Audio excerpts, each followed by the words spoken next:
할렐루야. 아멘. 여러분 요즘 기쁘게 사십니까? 2부에는 한 분 대답하시던데요. 혹시 피곤하고 힘겨운 분들 없으세요? 솔직히 얘기하면 목사인 저도 기쁘게 목회해야 하는데 그러지 못할 때도 있습니다.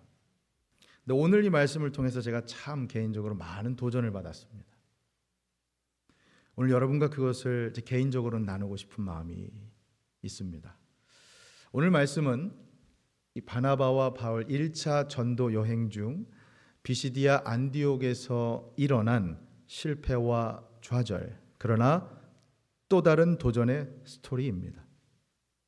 실패 후에도 여전히 새로운 기회를 주시는 그 하나님을 희망하며 그렇게 하나님 앞에 신뢰와 믿음으로 나아가는 모습을 발견할 수 있습니다. 유독 제 이목을 끈 것은 오늘 본문의 가장 마지막 절 52절의 말씀입니다. 한번 보십시오. 제자들은 기쁨과 성령이 충만하니라. 아멘. 오늘 설교의 제목 그대로 인용해서 잡았습니다. 어떻게 이게 가능했을까? 제자들은 어떻게 이런 축복을 누릴 수 있었을까? 사실 당시의 상황을 되짚어 보면 이게 전혀 기쁨과 성령이 충만한 그런 상황이 아닙니다. 왜냐?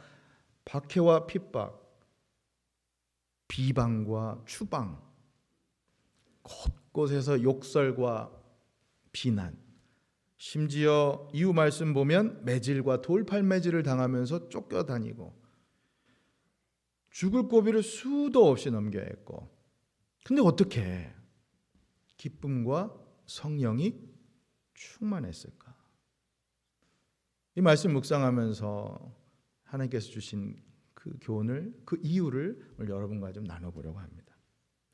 말씀 시작하면서 그래서 저는 여러분들 오늘 본문 말씀 근거로 여러분들 축복하고 싶습니다. 사랑하는 여러분, 부디 이 말씀 그대로 여러분 모두가 기쁨 충만하고 성령 충만한 예수 그리스도의 제자의 삶 살아가시기를 예수님의 이름으로 축원합니다.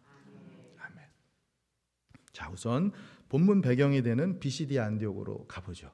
지도를 좀 보여주시면 이제까지 전도여행 여정을 한눈에 볼 수 있는 지도입니다. 자, 파란색은 바다 지중해이고요.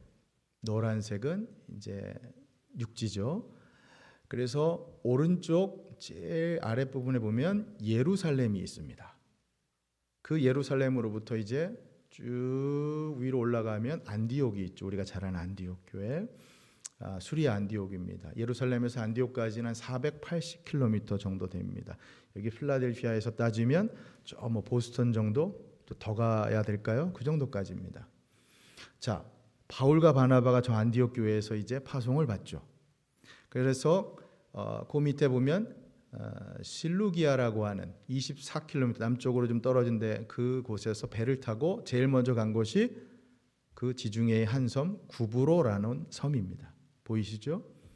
오늘날의 사이프러스라고 하는 섬인데, 그래서 그 살람이라는 곳에 동쪽 끝에서부터 서쪽으로 서진 횡단을 해서 144km 정도 끝에 바보라는 데까지 갑니다. 그러니까 우리 미국으로 얘기하면 이 필라델피아에서 서쪽으로 쭉쭉쭉 LA까지 갔다고 할까요? 그렇게 이제 복음을 전한 것이죠. 그리고 난 다음에 저 바보에서 배를 타고 위로 이제 내륙으로 올라가는 것이죠. 오늘날 튀르키예 땅으로 올라간 겁니다. 그래서 아탈리아, 버가 이런 곳을 지나서 그 다음 버가에서 올라간 것이 안디옥. 처음 안디옥과 동일한 이름이죠. 그런데 저 안디옥은 비시디아 안디옥입니다. 그러니까 왜 안디옥이란 이름이 이렇게 많았느냐? 당시 여러분 잘 알지만 헬라 제국 그 정말 넓은 땅덩어리를 정복한 왕이 알렉산더 대왕 아닙니까? 근데 그 대왕이 죽은 후에 그 부하 장군 하나인 셀레우쿠스라고 하는 그 사람이 왕권을 강화하기 위해서 곳곳에 이제 그 자기 치적을 자랑하는 도시를 짓는데 그 이름을 자기 아버지 이름을 갖다가 붙인 거예요. 그러니까 16개 지역이 다 안디옥입니다. 그래서 그 당시에는 안디옥이 굉장히 흔한 이름이었죠. 그러니까 처음 바울과 바나바가 파송된 곳도 수리아 안디옥, 그리고 오늘 본문의 배경이 되는 곳도 비시디아 안디옥입니다. 근데 다른 곳이죠. 그렇다면 이 비시디아 안디옥에서는 어떤 일이 일어났을까? 과연 그곳에서 일어난 일을 통해서 어떻게 해야 기쁨과 성령이 충만한 삶을 살 수 있는 것일까? 오늘 크게 여러분과 두 가지의 교훈을 좀 나눠보겠습니다. 첫 번째, 합력하여 선을 이루시는 하나님을 신뢰하라. 두 번째, 실패 후에도 새로운 기회를 주시는 하나님을 기억하며 나아가라. 자, 하나씩 다루어 보겠습니다. 첫 번째입니다. 우리 한번 저 따라해 주시겠어요? 합력하여 선을 이루시는 하나님을 신뢰하라. 네, 어떤 말씀인가?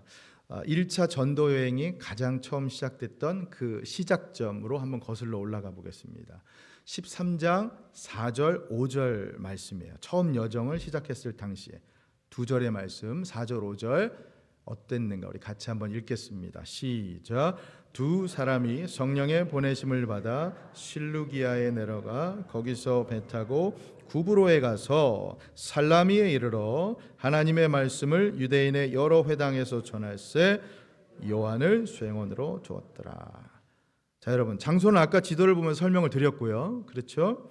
여기서 주목할 것은 바울 일행의 이 구성원을 주목해 보겠습니다. 4절은 두 사람이라고 얘기하는 바울과 바나바를 얘기하는 건데 5절 끝에 보면 처음 구브로로 출발할 때만 해도 누가 따라붙었죠? 수행원으로 요한, 마가 요한입니다. 마가복음을 쓴. 그렇죠? 근데 이후 변화가 생겨요. 왜냐? 마가 요한이 중도에 그만 포기하고 마는 거야.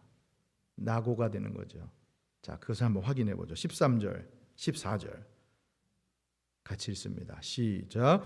바울과 및 동행하는 사람들이 바보에서 배 타고 밤빌리아에 있는 버가에 이르니 요한은 그들에게서 떠나 예루살렘으로 돌아가고 그들은 버가에서 더 나아가 비시디아 안디옥에 이르러 안식일에 회당에 들어가 앉으니라. 아멘.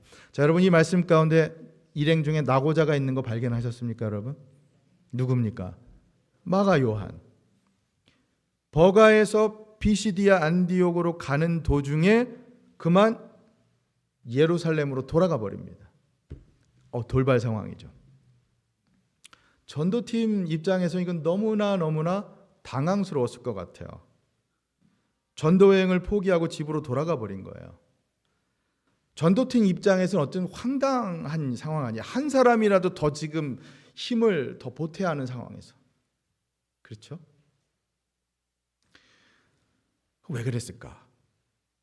성경에서는 밝히고 있지 않지만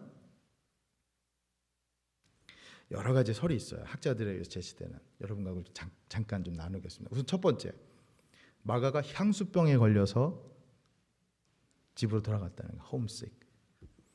그럴 수 있죠. 여러분, 이게 장기 여행이거든요. 전도 여행이 무려 2년 이상 걸렸습니다. 1차 전도 여행이. 그러니까 고향 생각났을 거 아니에요. 우리 청년들 제가 이 얘기하니까 정말 공감하고 고개 끄덕이더라고요.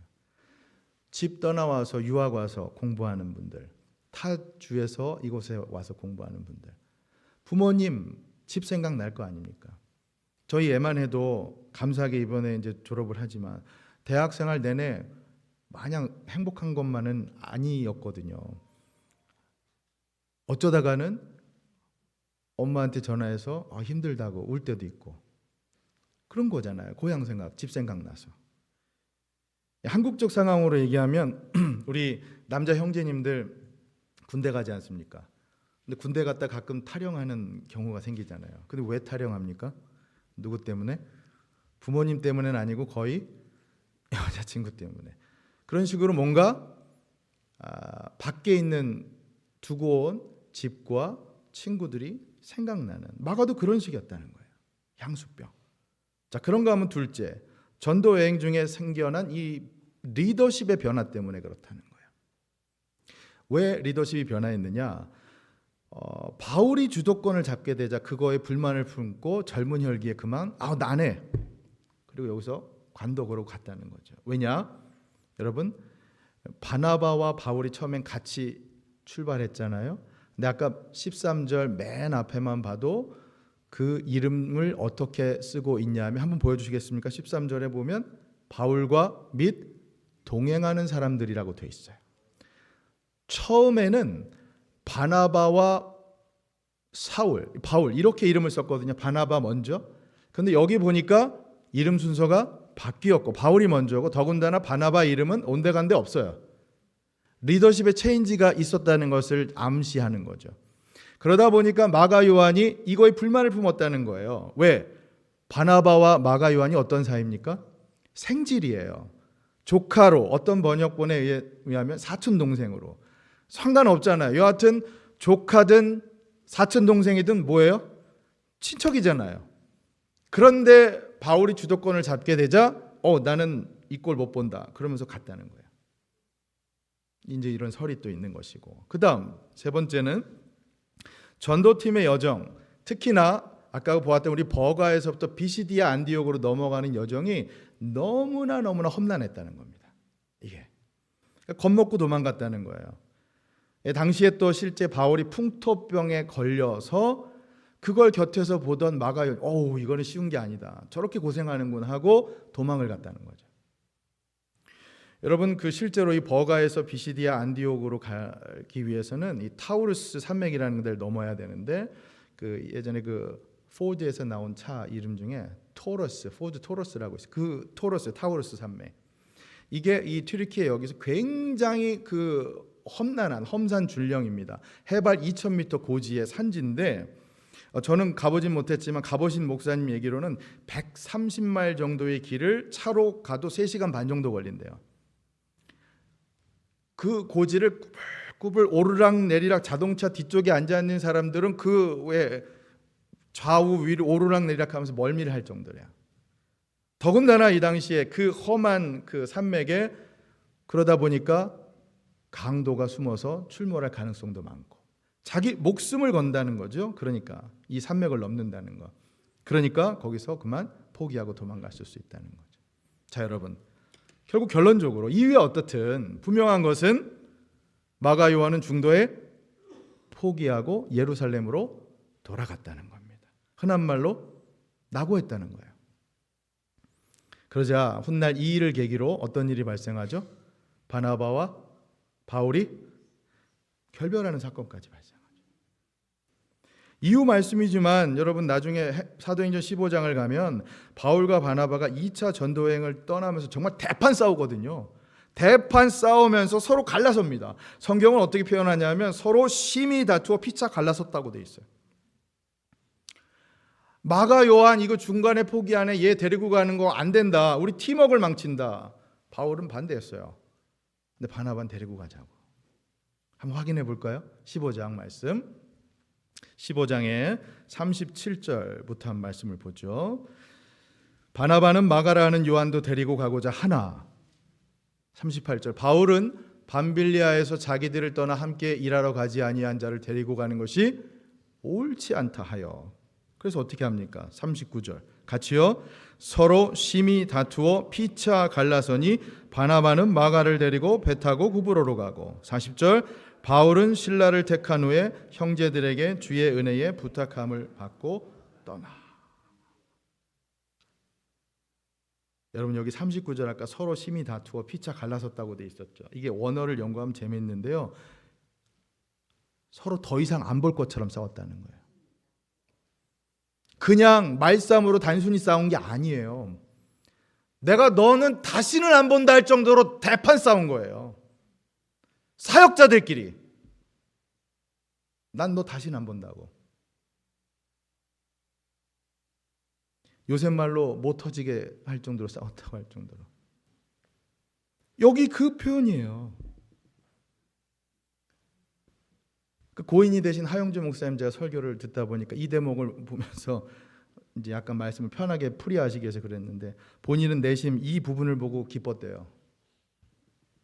아, 바울과 바나바도 이렇구나. 저도 한편으로는 누군 데리고 가야 된다. 안 된다. 그 사람은 안 된다. 심히 다투고 갈라섭니다.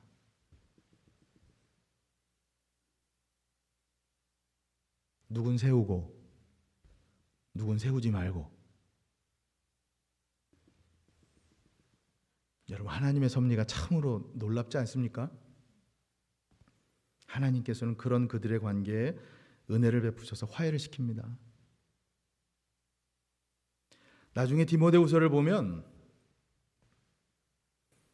바울이 사랑하는 아들 디모데에게 뭐라고 얘기하냐면, 네가 나에게 오라고 감옥살이하고 있는 바울에게 오라고 하면서 뭐라고 얘기하냐면, 마가 요한을 꼭 데리고 오라고 해요. 나에게 유익하다고. 그게 무슨 말이냐면, 쉽게 얘기하냐면 내가 꼭 보고 싶다는 얘기예요. 하나님 은혜로 모든 걸 다 해결해 주신 거죠. 하나님의 섭리 참 놀랍지 않습니까, 여러분? 여러분, 이 말씀 오늘 우리에게, 특히 우리 교회 생활에 한번 적용할 수 있으면 좋겠어요. 사랑하는 여러분, 하나님께서는 꼭 마음에 맞는 사람하고만 동역하게 만드시지 않습니다. 오히려 삐그덕거리고 서로 의견을 달리하는 사람 붙여놓으셔서 그 관계를 통해 더 인내하게 하시고 더 성숙하게 만드시는 분이 우리 하나님이시죠. 여러분, 우스갯소리지만 만약 내가 기도했을 때, 여러분들 기도했을 때 여러분들이 원하는 대로 다 하나님께서 들어주셨다면 이 땅 가운데 수많은 사람들이 벌써 사라져 버렸을걸요? 아, 하나님 나 쟤 정말 미워요. 쟤 좀 어떻게 해주세요. 그 하나님 다 들어주셨으면 그 싫어하는 사람, 미워하는 사람 다 사라지면 옆집 사람도, 직장 동료도, 김 집사도, 최 목사도 저에겐 없으니까 다 없어져 버리고 사라져 버렸을걸요. 근데 하나님은 안 그러시잖아요. 사랑하는 여러분, 기억하십시오. 우리 하나님께서는 좋은 일, 좋은 사람, 좋은 경험만 갖고 역사하시는 분이 아니십니다. 때로는 안 좋은 일, 부정적인 경험, 험한 상황을 갖고도 모든 것을 합력하여 선을 이뤄내시는 분이 바로 우리 하나님이심을 기억하시길 바랍니다. 그 하나님을 신뢰하시길 바랍니다. 그 하나님께서 우리 임마누엘 교회 역사하심을 믿으시길 바랍니다. 그리고 믿고 기도하면서 여러분 함께 하나님의 뜻을 구하시면 좋겠어요. 여러분, 이게 꼭 우리 교회 안에서의 관계만이 아니라 결혼한 부부 사이에 적용해도 마찬가지잖아요. 결혼한 부부 사이에 갓 결혼한 커플도 우리 성도님들 중에는 있을 수 있지만 언젠가 그 갓 결혼한 커플도 눈에 낀 콩깍지가 사라질 시간이 있잖아요. 제가 그 얘기하면 안 믿어요. 언젠가 그 시간이 온다고. 결혼 생활 오래 하신 분들은 아시지만 나하고 꼭 들어맞는 사람하고 사는 거 아니잖아요. 그렇지 않습니까? 제가 예전에 섬기던 교회 시니어 칼리지에서 한 명강사님께서 오셔서 자신이 쓴 글, 기고한 글을 있는데 그걸 좀 나눠주셨어요. 제목이 아름다운 기도라고 하는 글인데 여러분 한번 들어보세요. 너무너무 부부가 다르다는 거예요. 나와 아내는 달라도 너무 다르다. 나는 아침형이다. 새벽 시간에 일어나는 나는 늦잠을 자면 무조건 게으르다고 여긴다. 그런데 내 아내가 그렇다. 아내는 올빼미 형이다. 밤새 부엉부엉 하다가 새벽녘에야 잠이 든다. 여러분들 혹시 그 케이스이십니까? 나는 또 물 한 컵을 마셔도 마신 컵은 즉시 씻어둔다. 근데 내 아내는 그게 안 된다. 꺼내 쓸 그릇이 없을 때까지 계속 꺼내 쓰다가 한꺼번에 설거지하고는 그만 몸살이 나버린다. 나는 또 미리 준비하는 스타일이다. 그런 나와 달리 아내는 떠나야 할 시간에 화장한다고 정신이 없다. 다가가서 보면 화장품 뚜껑이라는 뚜껑은 다 열어놓고 있다. 난 그게 참 안 참아진다. 그래서 나도 모르게 버럭 화를 낸다. 아니, 이렇게 두고 외출했다 집에 돌아오면 향 다 날아가고 뭐 때문에 비싼 돈 주고 화장품을 사. 차라리 맹물을 찍어 바르지. 맹물 부어줄까? 그런데 그렇게 아내를 다그치고 몰아세울 때 갑자기 하늘의 음성을 들었다. 야, 이 녀석아, 그럼 잘하는 네가 해라. 이놈아, 안 되니까 서로 붙여놓은 거 아니냐. 와우, 너무 큰 충격이었다. 근데 생각해보니 그것이 나의 은사였다. 내 안에는 물건이 제자리에 놓여 있지 않고 종이 나부랭이가 나뒹구는데도 그것이 눈에 들어오지 않는다. 오히려 밟고 돌아다닌다. 더러운 양말, 열린 치약, 뚜껑, 젖은 수건, 널브러진 옷자락, 아내에게는 그런 것이 전혀 불편하지 않다. 하지만 나는 금방 불편해진다. 하지만 이 말은 결국 내가 아내보다 정리정돈에 탁월한 은사가 있다는 증거다. 결국 하나님께서 이 은사를 주신 목적은 아내의 마음을 박박 긁어놓으라는 것이 아니라 오히려 사랑하는 아내를 더 잘 섬기라고 주신 선물이다. 그러니 아내의 변화가 아닌 나의 변화, 이것이 하나님께서 내게 원하는 것이고 이것이 바로 내가 요즘 드리는 아름다운 기도이다. 아름다운 기도라는 제목의 글이었어요. 여러분 어떻습니까? 공감되세요? 꼭 부부관계에만 적용되는 것도 아니에요. 이거는 직장생활 하시는 분들 공감하실 겁니다. 100% 나한테 항상 좋은 말만 하고 내 마음에 맞는 식으로 일을 할 수 있도록 배려하는 동료만 있는 게 아니잖아요. 그렇잖아요. 하지만 중요한 것은 하나님께서는 우리에게 이런 관계를 통해서, 특별히 교회 사역, 그 사역에서 우리 동역자들과의 그 만남을 통해 우리가 더 영적으로 인내하고 더 성숙하게 그렇게 빚어져 가길 원하신다는 것이죠. 믿습니까? 톰 소이어 여러분 아시죠? 그 소설을 쓴 마크 트웨인이라고 하는 분 이런 말을 했어요. 인생은 멀리서 보면 희극이지만 가까이서 보면 비극이다. 들어보셨을 거예요. 공감되시는 말일 겁니다. 물론 이 말은 크리스찬 배경에서 한 말은 아니에요. 그러나 이 말은 하나님의 섭리를 믿는 우리 그리스도인들에게 너무나 딱 들어맞는 말 아니에요, 여러분? 그렇지 않아요? 어쩌면 당장에 이번 한 주 여러분과 저 힘들고 어려운 비극적인 게 너무나 많이 보이는 한 주를 지나갈지도 몰라요. 너무 힘들다, 이번 한 주. 가까이 보면 우린 너무 힘든 상황이 많잖아요.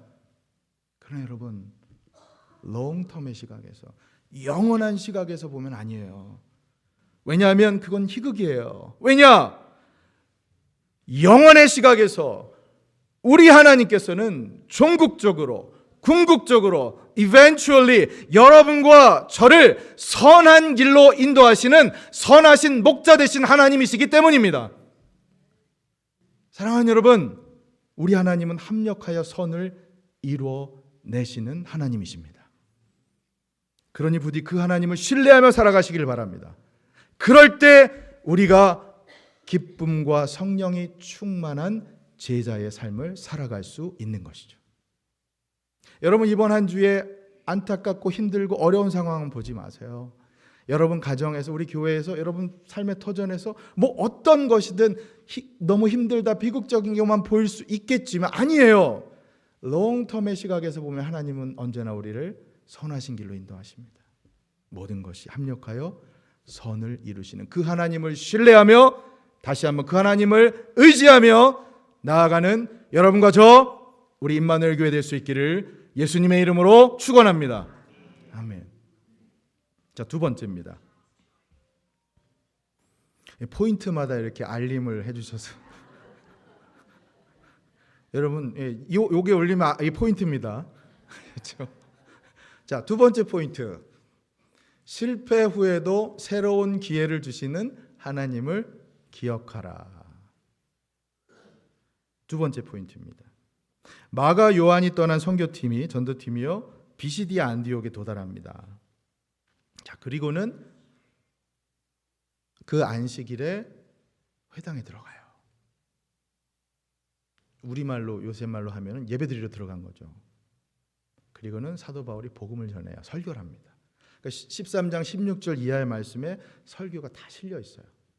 근데 공교롭게도 지난 한 주 우리 새벽 예배 말씀이 바로 이 본문이었어요. 13장 14장. 그 설교의 내용은 그 묵상에 다 담겨 있고요. 오늘 여러분과 좀 우리가 주안점을 두고 보고 싶은 것은 그 설교 후 이 비시디아 안디옥 사람들이 보인 반응입니다. 어떤 반응을 보였는가? 그게 이제 오늘 본문 44절부터의 말씀이에요. 자, 44, 45 두 절의 말씀을 같이 한번 읽겠습니다. 시작. 그 다음 안식일에는 온 시민이 거의 다 하나님의 말씀을 듣고자 하여 모이니 유대인들이 그 무리를 보고 시기가 가득하여 바울이 말한 것을 반박하고 비방하거늘. 아멘. 보세요. 설교 이후 그곳 사람들이 보인 반응입니다. 두 가지죠. 하나는 먼저 어떤 이들은 적극적으로 호응해요. 그 다음 안식일에도 말씀을 전해달라고 하죠. 그죠? 쉽게 말해 요즘 목사님 설교 오늘 너무너무 은혜로우니까 거기까지는 제가 들어봤는데 다음 주일에도 똑같은 설교 해주세요라고 하는 말은 못 들어봤어요. 근데 여기 상황이 지금 그 상황이에요. 그죠? 그런데 정반대로 다른 어떤 이들은 이들을 비방합니다. 심지어 바울 일행을 쫓아내요. 추방해버립니다. 자, 쫓아내려고 했던 사람들의 반응을 보죠. 50절, 51절 두 절의 말씀 같이 읽습니다. 시작. 이에 유대인들이 경건한 귀부인들과 그 신의 유력자들을 선동하여 바울과 바나바를 박해하게 하여 그 지역에서 쫓아내니 두 사람이 그들을 향하여 발의 티끌을 떨어버리고 이고니온으로 가거늘. 아멘. 여러분 여기 주목할 표현이 하나 있어요. 51절에 발의 티끌. 발의 티끌. 즉 먼지를 떨어버렸다는 거예요. 이게요. 본래 발의 티끌을 떨어버렸다는 건 유대인의 정결법입니다. 뭐냐면 이건 딱 끊어버린다는 얘기야. 절제, 끊어짐, 밀어두지 말라는 거예요. 돌아서라. 그러니까 이 표현은 새롭게 시작하라는 뜻이에요. 영어로는 뭐 표현하는데 move on, move on이에요. 우리 그 표현 많이 쓰죠. 이 움직이다 본래 그 뜻이잖아요. 넘어가다. 이제 그만 다음 단계로 넘어가자. move on 하자. 새롭게 시작하자.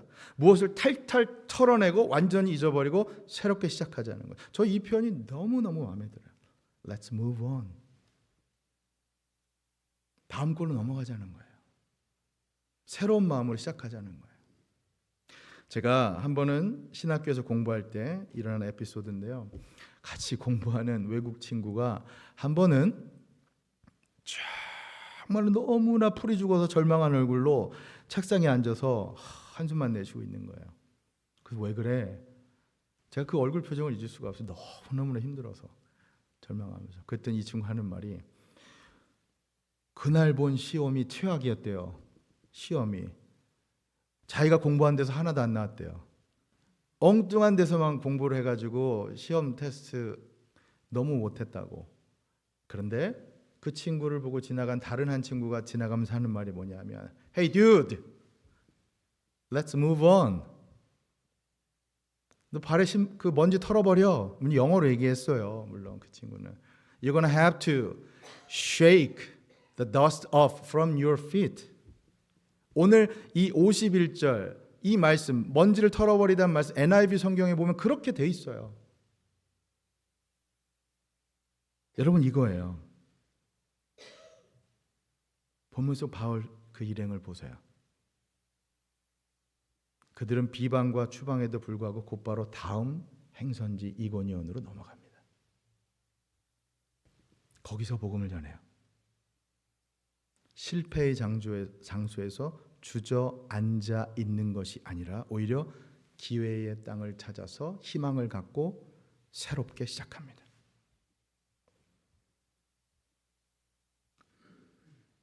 Move on. 지금 우리에게 필요한 말씀 아닐까요? 혹시 여러분 각자의 삶과 우리 교회에 주시는 메시지는 아닐까요? 사랑하는 여러분, Let's move on. 다음 페이지로 넘어가자고요. 그게 기쁨과 성령 충만한 제자의 삶을 살 수 있는 비결입니다. 저는 이 자세가 예수 믿는 그리스도인들에게 꼭 필요한 자세라고 봅니다. 힘든 상황에 주저앉아 낙심만 하지 말고 다음 단계로, 다음 페이지로 나아가자는 뜻이죠. 할렐루야. 사랑하는 여러분, Let's move on. 혹시 이전에 낙심되는 거, 실패한 거, 상처되는 거, 거기에 머물러만 계신 분 계시다면 이제 여러분 삶의 현장에서, 복음의 사역 현장에서 다 털어버리십시오. 새롭게 시작하십시오. 그것이 진정 기쁨과 성령 충만한 제자의 삶을 살 수 있는 비결임을 믿으시길 바랍니다. 가끔 교회 안에서 상처를 너무 많이 받아서 다른 성도와의 교제를 꺼리고 주저하고 나아가지 못하고 교회 봉사를 참 하지 못하는 그런 분들을 만날 때가 있죠. 참 안타깝죠. 얼마나 상처가 깊으면 그럴까. 공감도 되지만 안타까운 것은 여러분, 상처에만 집착하면 그 상처는 아물지 않습니다. 그 상처를 성령께서 치유해 주시기를 말씀과 기도 가운데 조용히, 물론 시간이 필요해요.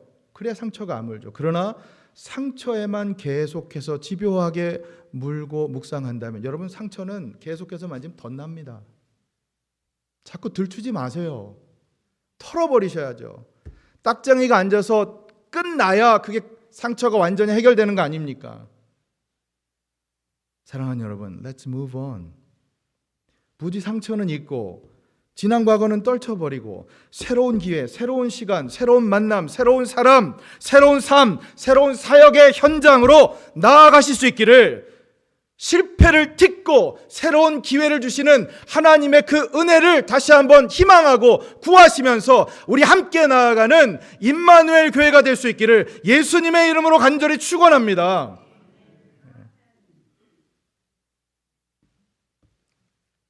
지난 주일 우리 송영재 목사님께서 본인의 간증을 섞어서 하나님 말씀 전해주시는데 너무 은혜가 되더라고요. 여러분들 다 그러셨을 거로 압니다.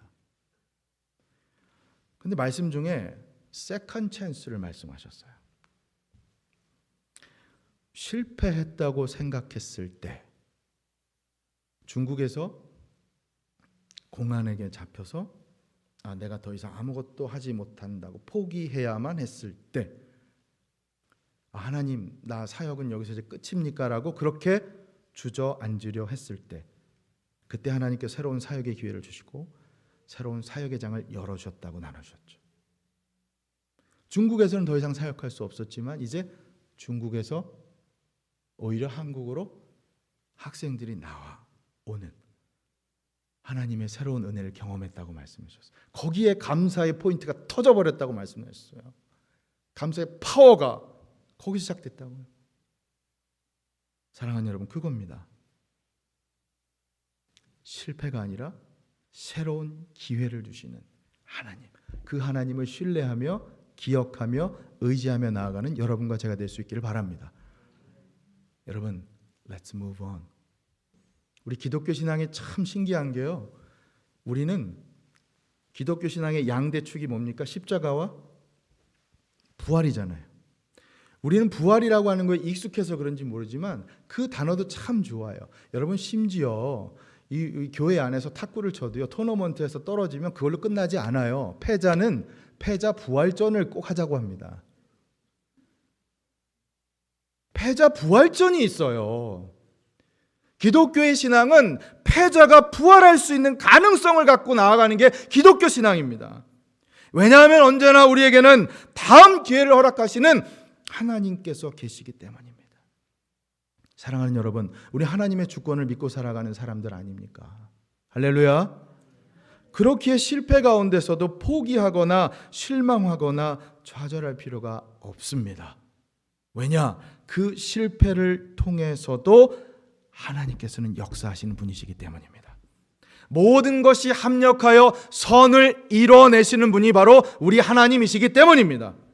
그러니 그 하나님을 신뢰하십시오. 실패 후에도 새로운 기회를 주시는 하나님을 기억하십시오. 그럴 때 우리의 신앙이 기쁨 충만하고 성령 충만한 제자의 삶 살아갈 수 있는 줄로 믿으시기를 바랍니다. 아멘. 여러분, 생각해보면 이것만한 기도 제목이 또 있을까요? 우리 하나님 앞에 기도하는 것 가운데 하나님, 나 기쁘고 싶어요. 행복하고 싶어요. 하나님, 나 성령 충만한 신앙 갖고 싶어요.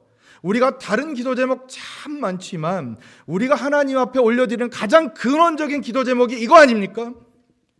진짜 신앙인이라면 내가 찐 신앙, 세상 말로 찐 신앙을 갖기를 원한다면 하나님 나 기쁨 충만하고 싶습니다. 성령 충만하고 싶습니다. 그런 예수 그리스도를 따르는 제자의 삶 살고 싶습니다.